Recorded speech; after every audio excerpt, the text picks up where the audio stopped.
Hi investors, this is Professor Steve again. Welcome to the video number 2, or second in a series of 4, subtitled Retirement Planning for Dummies. This is a set of series of videos covering the basics of personal retirement. Again, the target of these videos are to empower investors so that they can do all the mathematics themselves in their retirement planning. Be advised that what's contained in these videos are just not all what you need, but a goal to get you on the right path and to get you kind of interested in the mathematics beside that. Our first video showed steps to quantify your current financial status. In other words, what do you owe, what do you own, and what are your cash and investments to date. Once this information is collected, it's somewhat valuable to you, so keep it handy and regularly monitor and update it from year to year, month to month, even possibly quarter to quarter. Again, we are looking at today, where do you want to be in retirement? That's our video number 2. The next 2 in the series are going to be what gaps might exist and how do we fill those gaps. Again, where do you want to be is a kind of a loaded type of question here, and what we want to do is kind of look at this from the standpoint of your personal situation here. But before we kind of go into that, I promised a little bit more about my background and why we're doing this. I have over 13 years as a college professor, both graduate and undergraduate finance courses, 25 years before that of investment banking experience. I have been involved with institutional bond sales and trading and derivatives since the mid-1980s, and I've also been a creator of a mutual fund family and involved with mergers and acquisitions as well as the venture capital arena. I see too many smart individuals, many of them even my students, who think they need others to tell them what to do. They need others to tell them what the math is involved. And what I want to do is set up this particular program to show that anybody, not a college student, you don't have to be an MBA student to be able to do this. But I think it should be one of those kind of deals that you should be able to do yourself, and understand that one of the interesting questions is it is in the best interest of financial planners to make this as more complex as possible. Why? Because you then have to rely on them. You must feel like you use them all the time, and what I'm suggesting to you is that's not the case. How many people did your advisor kick out of the marketplace before the crash? My bet is they can't answer these types of questions. So that's kind of my attitude in the end at approaching these things. And later on at the end of the series, I'm going to give you a suggested path of which that you could then take after this video and maybe the other videos to get it farther down the way. I'm also going to ask that you provide feedback. I'm going to give you an email address with that in mind that you can always kind of provide this. So the question is, where do you want to be? So let me kind of switch over to my Excel format here. And again, the idea of where is kind of a complex scenario, meaning both physically as well as, let's say, financially. So an Iowa couple in my example here desires to retire in Florida. They need to do some preliminary research that includes city and cost of living, what it might be the state income tax, quality of life issues, that type of scenario. Eventually what we want to do is get into either quantifying either a detailed or a non-detailed approach. And what I mean by that, it could be as simple as throwing out some numbers and saying our monthly housing expense is going to be $450. Now let me suggest what this is.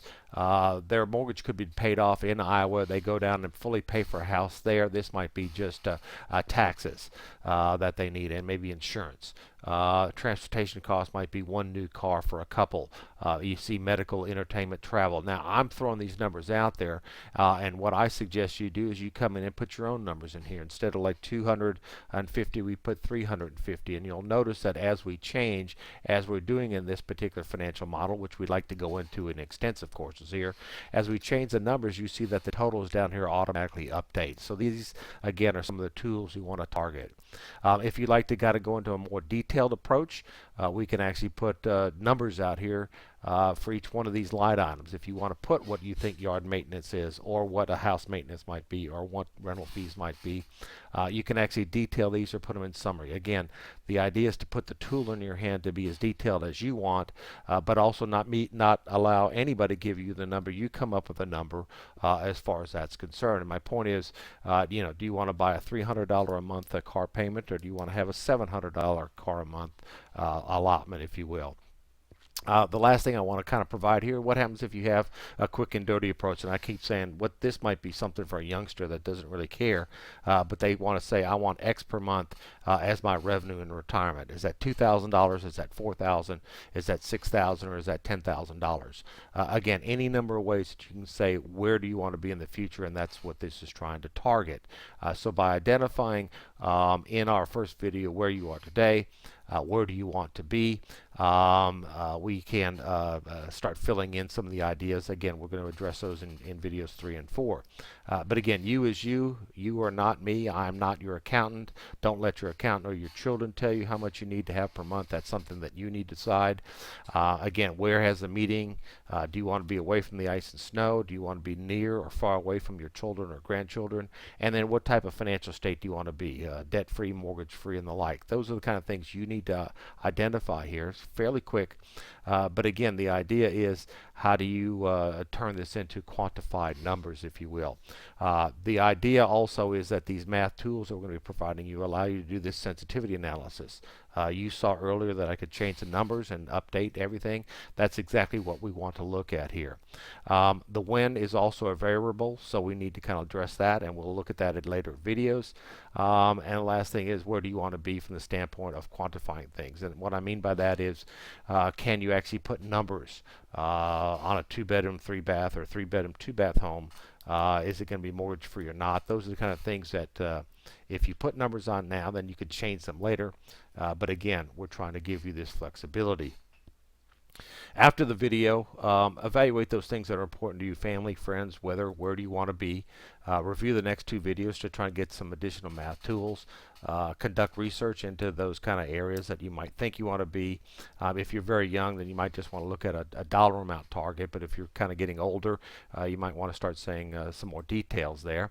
And then we're starting to look at some budgets, if you will, where you can be extremely conservative or put all the bells and whistles in it and do a what if you will, or so see the alternatives, if you will, that can kind of come up. And again, these are all the tools we want to place in your hands. Video 3 or part 3 will address what you have and what you want to identify the gaps, if there are any, meaning can you get there from here, or we're trying to quantify them.